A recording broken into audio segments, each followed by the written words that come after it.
Hello, everyone. Welcome to my session for the NCBOLD 2024 Bon Appetit, cooking up creative app smashing recipes for ultimate student engagement. Here's the bit.ly that you can go to access the presentation, so please do that now. My name is Jan Houston. I am a digital teaching and learning specialist at Duplin County Schools. Before we dive into cooking up some recipes, as you can see, I have my little chef hat on and my apron, and we're going to be cooking up some app smashing recipes today. But I want you to first think about what apps and digital tools do you like to use in your classroom? Make note of that because you may want to use that for later. So before we get started, we got to prep the kitchen, and we're going to do that by first talking about what app smashing is. So this guy right here, Greg Colowee, he actually coined the phrase app smashing, and he defined it as the process of using multiple apps to create projects or complete tasks. While the term app smashing might suggest that we're only talking about mobile or tablet applications, the concept actually extends much further. App smashing can and should include a variety of digital tools, such as Chrome extensions, websites, programs, and it can even include AI tools. By broadening our toolkit like that, we can create even more engaging, effective learning experiences for our students. So why do we app smash? Well, first of all, when students use multiple apps to complete a project, they're actually actively participating in the learning process. And this active participation keeps them engaged because they're not just passively consuming like the information, they're creating and interacting with the content. Also, app smashing promotes creativity and critical thinking skills by providing students with a platform to express their ideas in various formats. So combining different apps kind of encourages the students to think outside the box and find innovative ways to present their knowledge. Another key benefit is the enhancement of collaboration and communication skills. Many app smashing projects require students to work together. They have to share ideas and combine their efforts and use communication skills. They have achieved a common goal. So this collaborative process helps students develop essential communication skills, and they can discuss their ideas, provide feedback, and work through any challenges together. So it mirrors like a real world scenario where teamwork and effective communication are critical. Also, app smashing allows for personalized learning experiences. Each student has a unique learning preference and strengths, and so app smashing can enable them to choose tools that align with their personal interests and abilities if you decide to incorporate choice into the lesson, because you don't always have to do that. You can kind of pick and choose what you want them to use, but putting that choice in there will help to personalize learning a little bit better. Finally, app smashing integrates technology into the curriculum. In today's digital age, it's crucial that students develop technological proficiency. So app smashing is a practical way to incorporate technology into everyday lessons, making it a natural part of the learning process rather than just an add-on. So when we're thinking about app smashing and cooking up some lessons for an app smashing experience, we want to think of the main ingredients. And for the main ingredients, we're going to start out with our Common Core state standards and also the ISTE standards. These standards provide a structure framework, so that ensures our app smashing activities are not only engaging, but also educationally meaningful. When we integrate app smashing into our curriculum, we use these standards as our guideposts. So incorporating the ISTE standards into an app smashing lesson ensures that we are not just using technology for the sake of it, but are doing so in a way that enhances learning and prepares students for the future challenges. So looking at creating our and cooking up our recipes, you want to consider a few things. So one of the critical steps in effective app smashing is matching the right apps to your learning goals. This alignment makes sure that the technology enhances the learning experience rather than just detracting from it. So, to thoughtfully select apps and other digital tools that support educational objectives is important. For example, if your goal is for the students to understand the cause and effects of civil war, you need tools that support research, critical thinking, and presentation skills. So you got to kind of match those things up. While the allure of new apps and digital tools can be strong, our goal is to enhance student learning and engagement. So you need to ask yourself what you want your students to know and be able to do by the end of the lesson. And these objectives should guide your selection and use of technology. So select technology that enhances and deepens learning rather than just adding a cool factor. The tools you choose should provide added value to the educational experience. Also, make sure that technology you use is accessible and user-friendly for students. Technology should not create like a barrier, but should support all learners, including those with special needs. Technology should support a student-centered learning approach where students are actively engaging in their own learning process. So use apps and tools that promote collaboration, critical thinking, and creativity. You also want to start simple with digital tools that you and your students are familiar with, and then kind of venture out and introducing new digital tools one at a time. Start with a simple project that requires them to use 2 digital tools. App smashing is combining apps, so you just use 2. Then you can think about using more than 2, but slowly increasing the complexity. And lastly, we need to reflect on the effectiveness of the technology integration and be willing to adjust as needed. So ask for student feedback about what worked well and what didn't, and use their feedback and that information to improve future lessons. So also when we're thinking about that, using technology for technology's sake, we want to think about how we integrate that technology. And a good way, a good framework to look at is the SAMR model. And it develops and provides a framework to integrate technology in a way that enhances learning experiences. So the SAMR model stands for substitution, augmentation, modification, and redefinition. And it categorizes the integration of technology into like 4 levels, and each progressively offering more significant enhancements to teaching and learning. So the first one is substitution. Technology acts as a direct substitute for traditional methods with no functional change. So, we're in here, we're chefs, or we're making coffee. And we want to think of substitution as just plain black coffee. It's simple and it gets the job done, but doesn't add any extra to the experience. So an example of substitution in education is, instead of your traditional method where students write an essay by hand, they would type the essay with a word processor like Microsoft Word or Google Docs. The basic task remains the same, but it's done digitally. So that's kind of an example of substitution. When we think of augmentation, technology acts as a direct substitute, but with functional improvements. So this is like your black coffee, but you're adding a little bit of milk to it. So it's still coffee, but the milk enhances the flavor and makes it more enjoyable.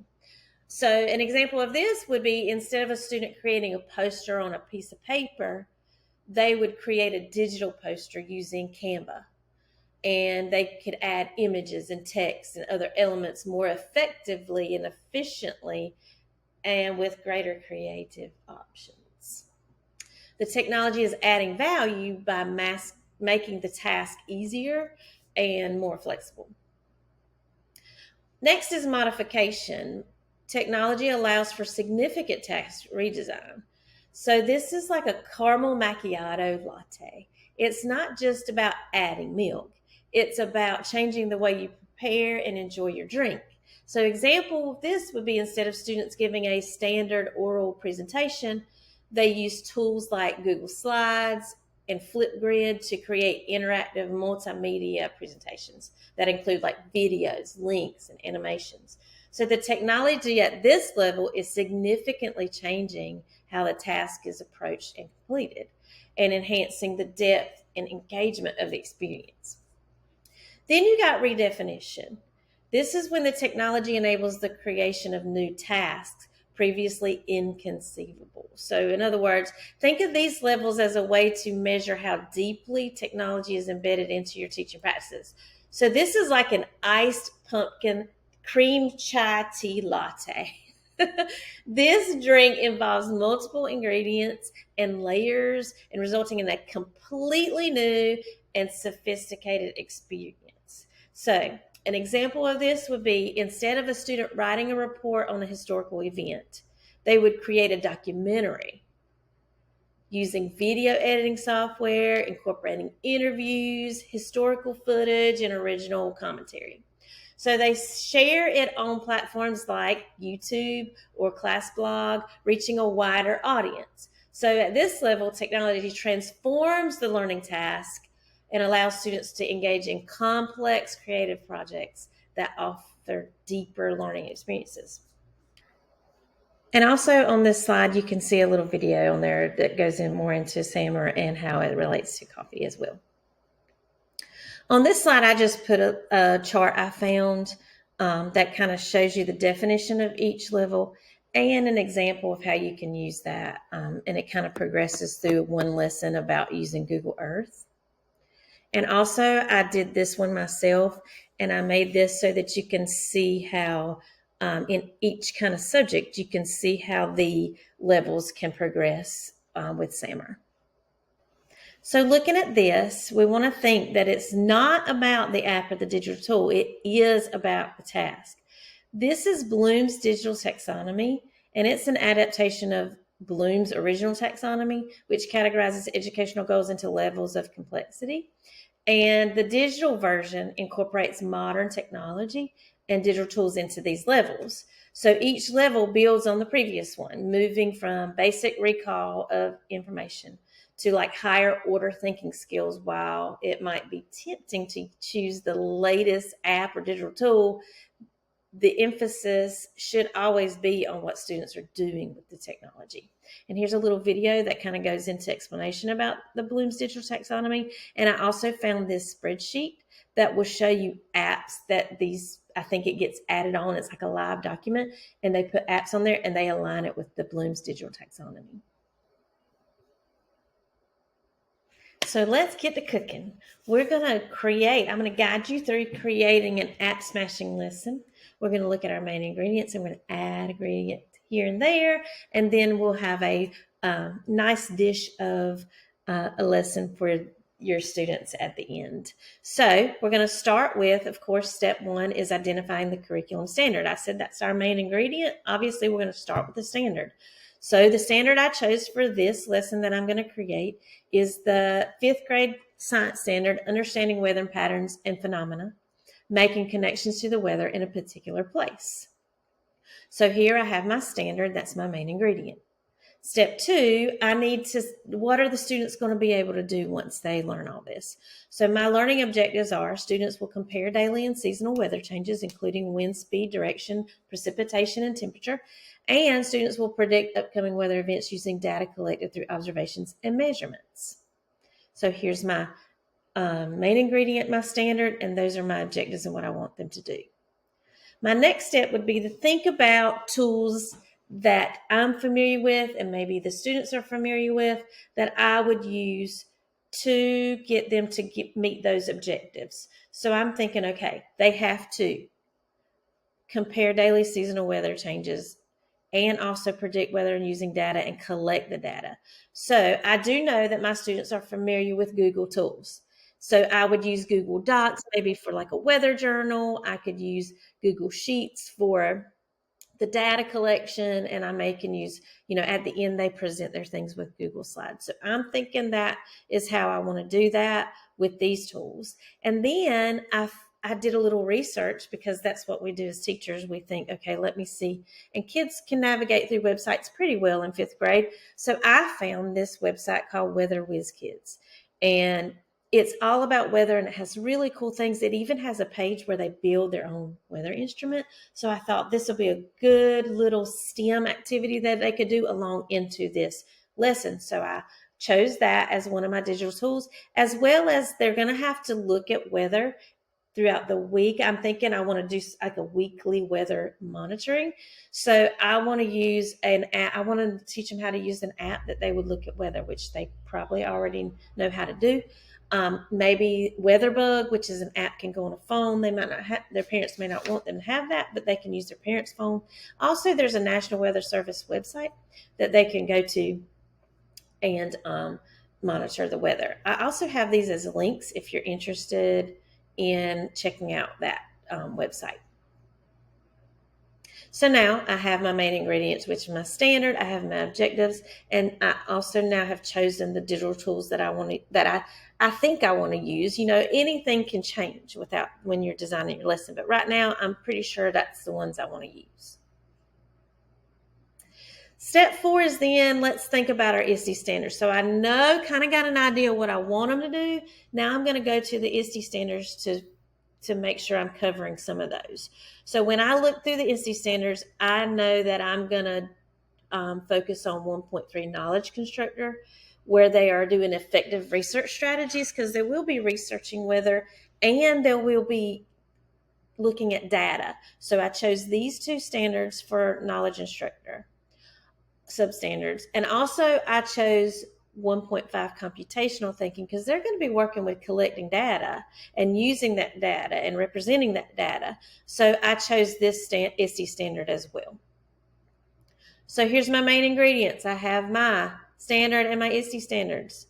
Then I have my next ingredients, which is my objectives and my digital tools. Now I'm ready to plan my lesson activities.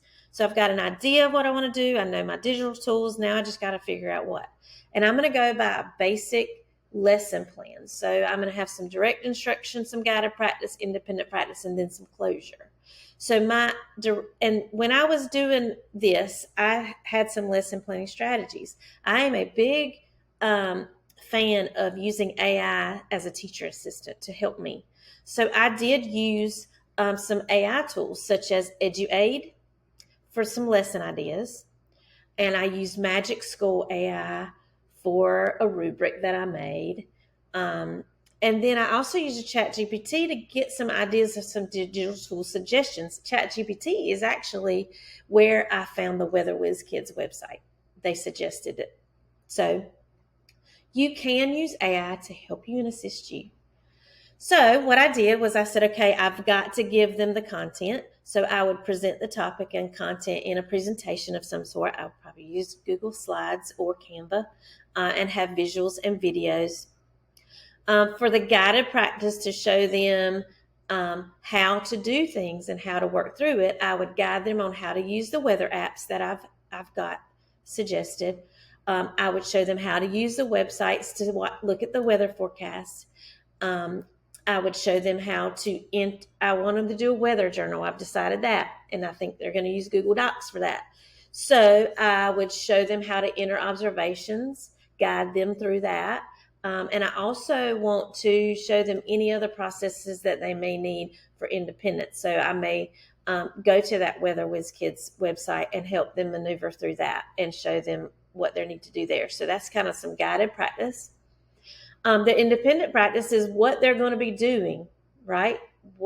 How they're going to learn on their own. So I do want them to record weather observations in Google Docs. I went to that Weather Whiz Kids, and it had that cool page where it showed them how to make instruments, like weather instruments. So I'm going to want them to create a weather instrument from the Weather Whiz Kids site and use it to measure whatever that it measures. So if it's a wind measurement tool, that's what they're going to measure. So I'm giving them choice to pick, and choice is always great, because that is much more engaging for that they can pick what they want to do. So I'm going to have them choose the weather instrument they want to make, and they're going to use it when during the week to measure the weather and whatever that may measure. And then I want them to record data from their weather instrument into Google Sheets. So, and this is going to be a group. I'm going to put them in groups or partners, and they're going to work together on this. The closure or assessment, like what I'm going to measure to see what they've learned and make sure they've successfully learned the objectives, is I'm going to have them to create a slide presentation. And they're going to present the information from the week using a rubric that I give them as a guide. And like I said, I did get the rubric made. I put in the information of the lesson. I told them what I wanted them to do in the presentation, and Magic School AI created a rubric for me.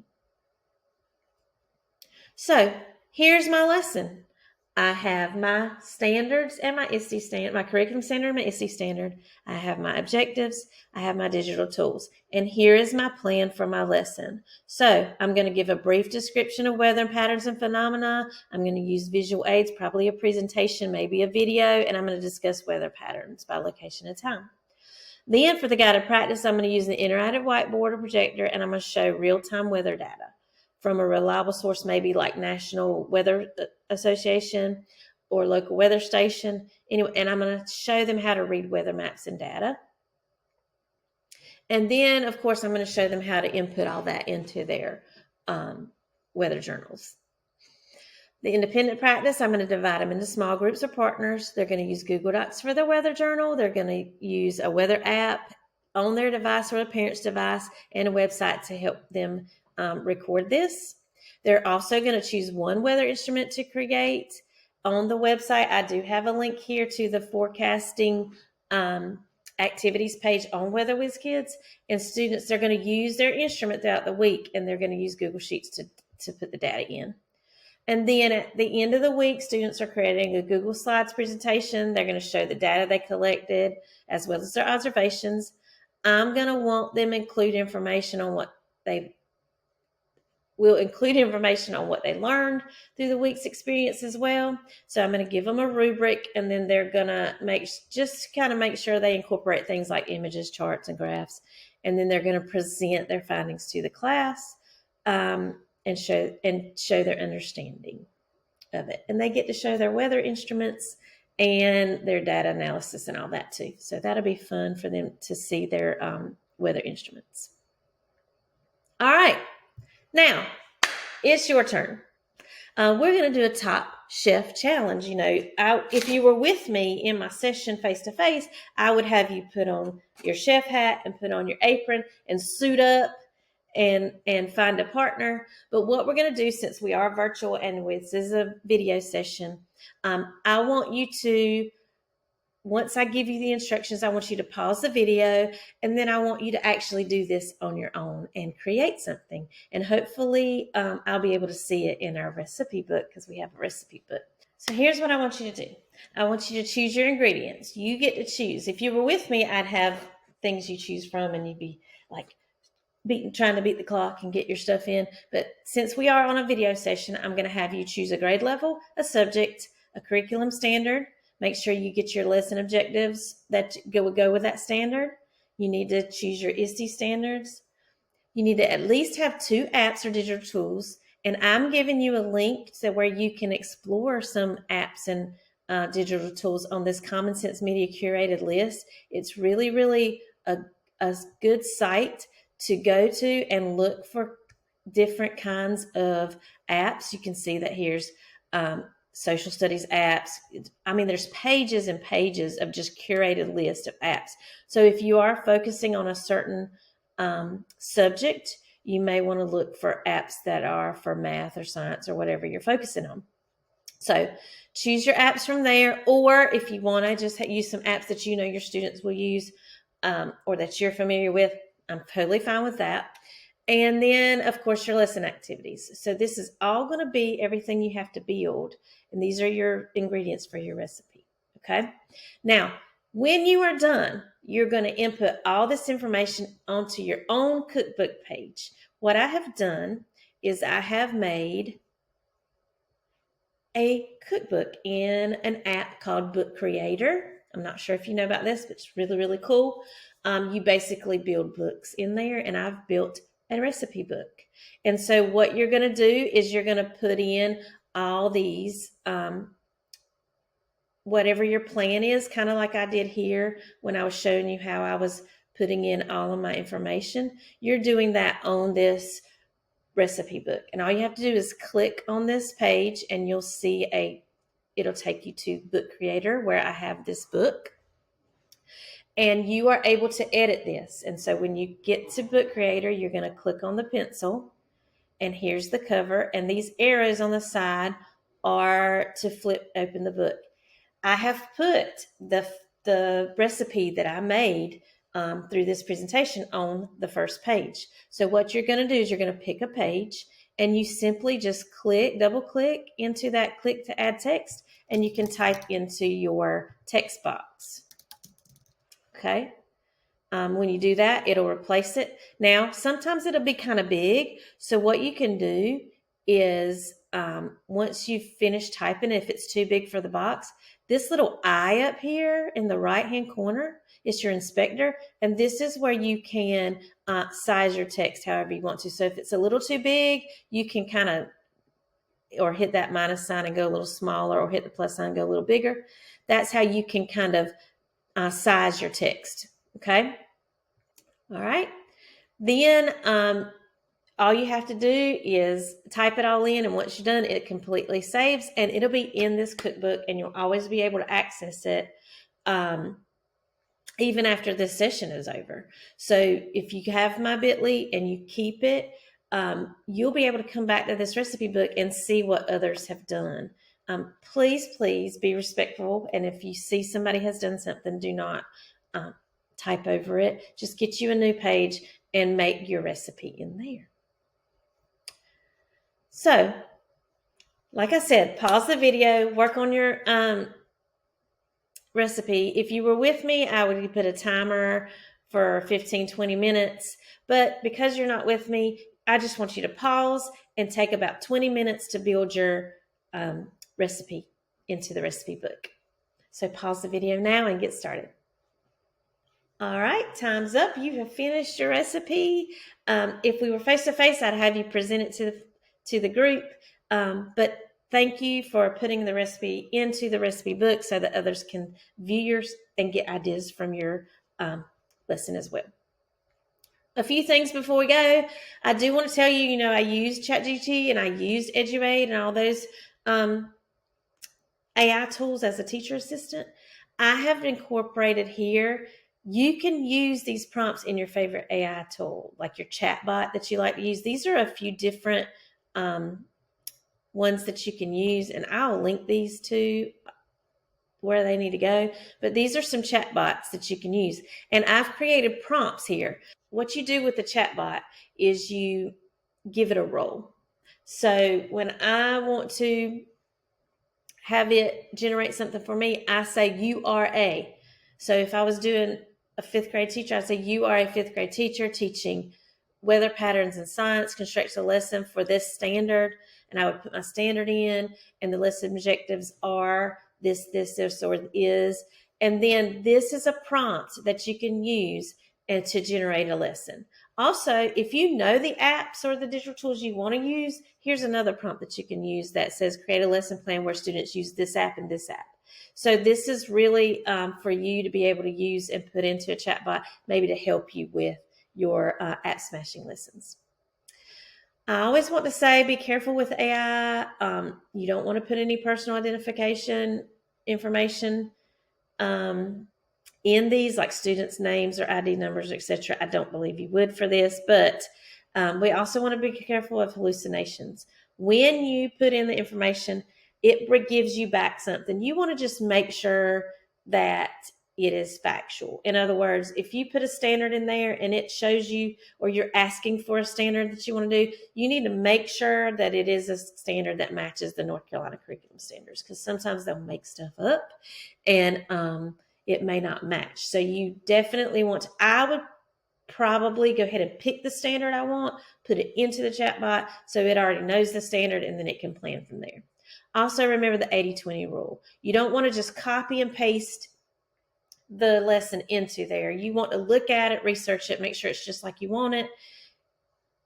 Chatbot does 80% of the work, you do 20% of the work. So in other words, get as much from it as you can, but you want to just make sure it's like you want it, and you're the expert, not them. So you want to make sure that it's just like you want it. Also, I've just put this in here for you. Magic School AI and Eduate are two really good AI tools that are specifically for education. So Eduate is free, but with the free version, I think you only get 15 generations. Anyway, you can only use it 15 times a month. That's how it used to be. I don't know if it's changed. But you can get the paid version. It's really cheap if you want to do that. And it's unlimited. But these are some things that when I was thinking about app smashing and making lessons, these are the things I would use it with EduAid, and these are some things I would use at Magic School. And they have a lot of the same things that you can do. I did use the rubric generator to generate the rubric for the lesson that I incorporated. So this is just some ideas for you there. Also, I did want to touch on, how I gave my kids the apps that I wanted them to use, but you can certainly give them options and say, okay, these are the tools that I'm allowing you to use for this.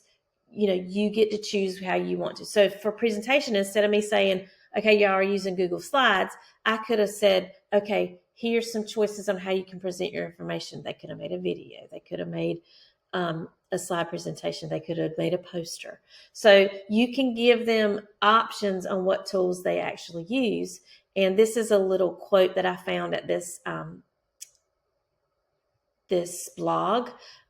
And her topic was how to app smash. And she says, by allowing student choice, you're giving your students the ability to work with what they know to really wow you with their skills. You could list various apps on the whiteboard so they know what their choices are. So that gives you an idea.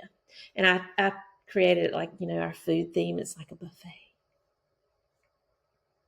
Also, this is your takeaway here. If you want to remember something from this, well, first of all, we've got a recipe book that you'll always have access to if you keep the bit.ly for this presentation. But if you're interested in making a recipe card and printing it out, this is something to go. You can actually click on this and it will, I haven't linked it yet, but I'll link it to this recipe card and you can write down ideas that you got from this presentation. And then these last few slides are I just wanted you to have some resources. So Canva, if you love Canva like I do, here's some ways you can app smash in Canva. Canva, I'm in Canva right now, as you can see. And if you go to apps here, oh my gosh, there's so many apps you can choose from that are incorporated into Canva and work together. So, and this is just giving you some ideas here too. I've also found that some different actual activities that have been made in Canva, and these are some app smashing that was happening to create these. So these are some things that are templates that you can use. Also, Book Creator, which is where we did the recipe book, it has a lot of ways you can app smash it. I mean, there's a few apps that it is incorporated in there, but here's a little blog that they made called App Smashing with Book Creator. It gives you some ideas. Also, these are actually app smashing lessons that you can use with your class. Just a couple. And then teachers can smash too. So you're having your students app smash in their lessons to create things. You can actually app smash to create your lessons. So here I found this AI model app smash, like different ways to use AI tools to create your lessons. And there's some other ideas here, some videos you can look at, just showing you different ways you can app smash to create lessons. All right, we have come to the end of our recipe making cooking session. Mise means, like final, like that was good. It's the end.